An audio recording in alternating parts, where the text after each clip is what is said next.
Hello बच्चों, class 6 की exercise 3.7 शुरू करेंगे हम। एक्सरसाइज शुरू करने से पहले आपको मैं बता देता हूँ, जैसे हमने 3.6 में हमने किया था महत्व समापवर्तक, जिसको हम एचसीएफ बोलते हैं। और अब जो आपके पास एक्सरसाइज शुरू हो रही है 3.7, उसमें आप लघुत्तम समापवर्तक यानी एलसीएम निकालना भी सीखेंगे।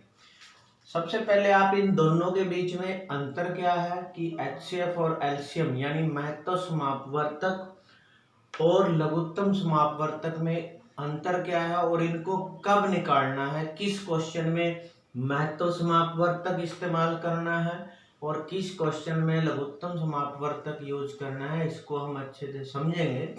तो देखिए बच्चों, मैंने दोनों तरफ लिखा हुआ है महत्व और लघुत्तम, इनका डिफरेंस बताते हैं आपको। महत्व को इंग्लिश में हम एचसीएफ बोलते हैं, जिसकी फुल फॉर्म होती है हाईएस्ट कॉमन फैक्टर, ठीक है, यानी जिसमें सबसे ज्यादा गुणनखंड हो। हाईएस्ट का मतलब होता है अधिकतम, एक तरह से अधिक। और लघुत्तम समापवर्तक एलसीएम, एल का मतलब लीस्ट, सी का मतलब कॉमन और एम का मतलब होता है मल्टीपल। लीस्ट का मतलब होता है न्यूनतम। अगर किसी भी प्रश्न में हमें पूछा जाए कि अधिकतम वैल्यू क्या होगी या अधिकतम मान क्या होगा, तो अधिकतम मतलब हाईएस्ट, तो वहां पे हमें एचसीएफ यानी महत्व समापवर्तक निकालना होगा। और अगर किसी क्वेश्चन में न्यूनतम पूछा जाए या कम से कम वैल्यू पूछी जाए, तो फिर वहां पे हमें लघुत्तम समापवर्तक निकालना होगा यानी एलसीएम निकालना होगा। तो जैसे मैं 12 और 18 लेता हूं, सबसे पहले हम देखते हैं कि ये निकालने कैसे हैं। अगर हमें एचसीएफ या महत्व समापवर्तक निकालना होता है, तब तो हमें ये 12 और 18 को ऐसे अलग अलग अभाज्य गुणनखंड बनाने होते हैं। और अगर लघुत्तम समापवर्तक लेते हैं तो उसमें हमें ये 12 और 18 जैसे लिए हैं, इनको इकट्ठा लेना होता है। तो देखिए, जैसे महत्व समापवर्तक में जैसे 12 के अभाज्य गुणनखंड 2 छिके 12, 2 तिये 6 और 3 एकम 3, यानी 12 के हमारे पास बन गए 2 गुणा 2 गुणा 3, 2 दूनी 4 तिये 12। इसी तरह 2 से 2 निम्न 18, 3 तिये 9 और 3 एकम 3, 18 के हमारे पास बन गए हैं 2 गुणा 3 गुणा 3। अब इनका एचसीएफ या महत्व समापवर्तक बोलते हैं जिसको, जो दोनों में कॉमन हो। एक तो 2 है और एक 3 दोनों में है, तो 2 गुणा 3 यानी एचसीएफ कितना आया, 6 आया है। अगर 12 और 18 का महत्व निकालना है तो कितना आया, 6। अगर हमें इसका एलसीएम निकालना हो 12 और 18 का, तो एलसीएम हमेशा इकट्ठा लेना होता है। तो 2 छिके 12, 2 निम्न 18, फिर 2 पे 2 तिये 6, 2 के पहाड़े में 9 नहीं आता, इसको ऐसे ही डाल देंगे। उसके बाद 3 पे जाएगा, ये 3 एकम 3, 3 तिये 9, फिर 3 पे जाएगा 3 एकम 3, एक ऐसे ही डाल देते हैं। उसके बाद अब ये एलसीएम क्या बनेगा, बस इनकी जो हम गुणा करेंगे कि 2 गुणा 2 गुणा 3 गुणा 3, यानी 2 दूनी 4, यहां तक कितनी गुणा होगी, 4, और 4 तिये 12, यहां तक 12 बन जाएगा, और 12 तिये 36।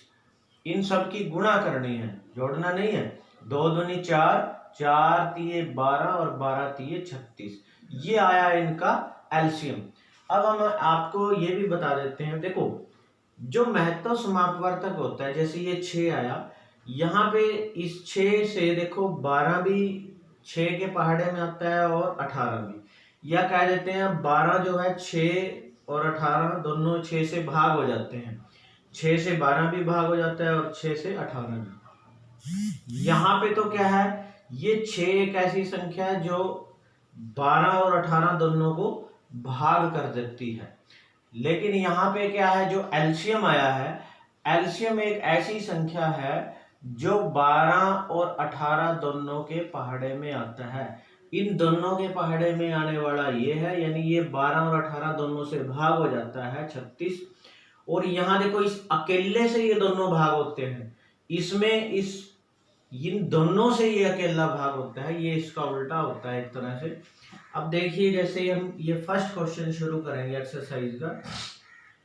रेणु 75 किलोग्राम और 69 किलोग्राम भारों वाली 2 खाद की बोरियां खरीदती है। ये 2 अलग अलग भार वाली 2 खाद की बोरियां उसने खरीदी हैं।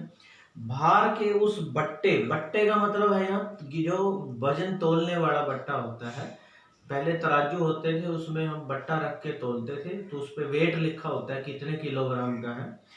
अधिकतम मान, अब देखो यहाँ पे जो पूछा है ये कौन सा मान पूछा है, अधिकतम। अधिकतम के लिए हमें क्या निकालना है, महत्तम समापवर्तक। तो हम इसका 75 और 69 का हमें HCF निकालना होगा, जो दोनों बोरियों को पूरा पूरा माप सके, यानी वो बड़े से बड़ा या अधिकतम बट्टा या जो किलोग्राम में मापेंगे भी वो क्या होगा जो इन दोनों को पूरा पूरा नाप दे। अब जैसे हम इसका क्या निकाल लेंगे, अब हम HCF निकाल लेंगे या महत्तम समापवर्तक बोलते हैं जिसको, महत्तम समापवर्तक किसका, 75 और 69 का।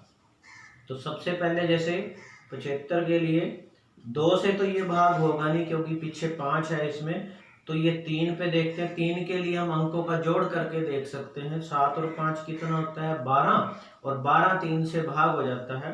तो 75 को देखो हम अगर 3 से भाग कर देते हैं, 3 दूनी 6, 7 में से 6 गए, ऊपर से 5 उतारा और 3 पंजे 15, तो कितना आया है, 25 आया है। फिर पंजो पंजो 25, 5 पे जाएगा और 5 एकम 5। इसी तरह फिर 69 के 3 पे, 3 दूनी 6, 3 3 और ये 23 पे जाएगा। तो 75 के तो क्या बनेंगे गुणनखंड, 3 गुणा 5 गुणा 5, और 69 के हमारे पास बने हैं 3 गुणा 23। तो HCF क्या होगा, जो कॉमन हो, कॉमन क्या है 3, यानी इनका HCF है 3। तो फिर ये अधिकतम मान, तो हम लिखेंगे बट्टे का अधिकतम मान क्या होगा, अधिकतम मान होगा 3 किलोग्राम। तो 3 किलोग्राम का वो ऐसा बट्टा होगा जो इनको पूरा पूरा दोनों को माप सकता है। तो इस तरह से आपने ये ध्यान रखना है कि कहाँ हमें HCF निकालना है और कहाँ हमें LCM निकालना है। अधिकतम पूछा जाए तो HCF और न्यूनतम पूछा जाए तो LCM। आपने इसको समझ के नोट कर लेना है।